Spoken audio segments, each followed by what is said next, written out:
Right guys, so we're moving on to the final part of road geometry, which is skew boreholes. So very briefly, skew boreholes are drilled from the surface to investigate strata, in other words layer of rock. They can be used to determine the strike, depth and thickness. Nothing new there, we've learnt all that before Easter, and as you know, stratum is a layer of rock. Skew boreholes are the same as skew lines. Skew lines you would have done early last year, so if you don't remember it, you need to look over it. So skew lines do not intersect and are not parallel.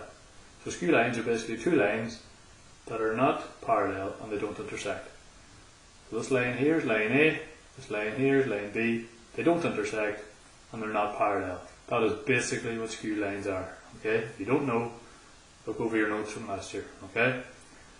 A skew borehole is used to take a sample of material by locating the top, in other words the head wall, the bottom, known as the footwall, and the boreholes can reveal depth, dip or inclination, and thickness. So nothing new. Alright? So we're looking to question 1. This is our first question. So it's all set up here. So this is obviously the elevation and the plan will be here. Locate the head wall and footwall and plan. Locate the strike and elevation by creating a plane. Locate the plane and plan and label the strike. Very important. Then complete the question by drawing the auxiliary to get the depth and the thickness. Okay. So very quickly for part 1, locate the head wall and footwall and plan. So first of all we have to join A and B to get the head wall and elevation, and the same for the footwall. So there is our two skew lines. They're not parallel and they do not intersect. Okay? That's basically what skew lines are. They're two lines, they're not parallel and they don't intersect, and they never will. Okay? A is going to be very easy, it's just going to be a point because it's a straight line in elevation, so in plan it's going to be a point. So both AF and AH are both going to be there. Okay, so this is the line B in plan. So you're going to take the head wall straight down, the footwall straight down. So that's the footwall and that's the head wall.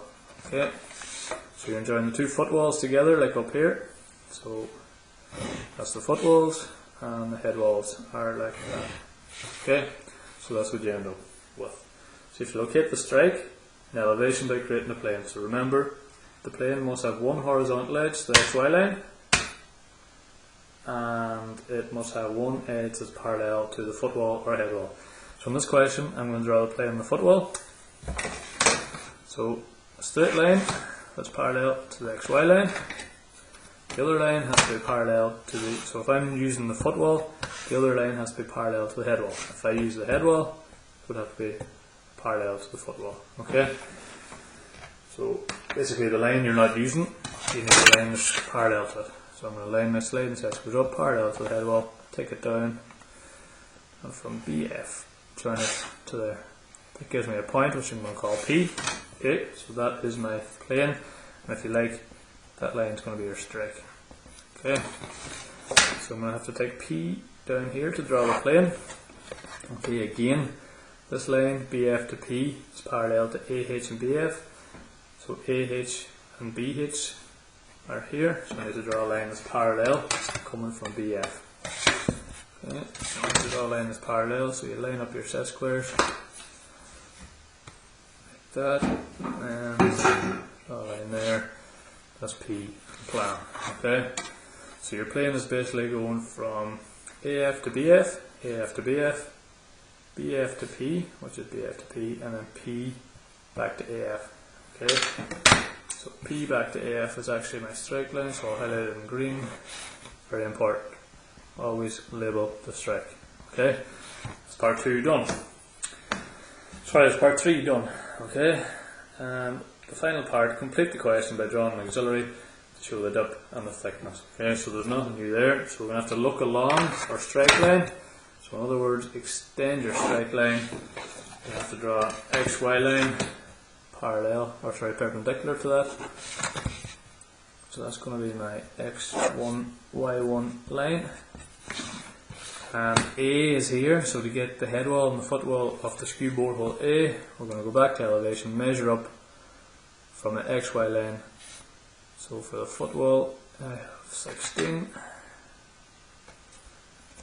So that is AF, For AH, for the head wall, it's 35 roughly, so that is AH. The other two lines I then need to get are for the skew borehole B. So again, sliding set squares. We're going to take BF up first, and we also need BH for the head wall. It's coming up from there. And again, you get your height from elevation. So for BH down to here is 550. That's BH, and BF is 1. Okay. So you join the two footwalls, so the two Fs, join them together. Same for the head wall. Okay. Okay, so that is going to be the head wall, and that's the footwall. Okay. Now to get our depth and thickness, we're just going to extend the lines. Okay, so extend the two lines. Okay, they should be reasonably parallel. Okay, if they're not reasonably parallel, the two lines, then you know you've gone wrong.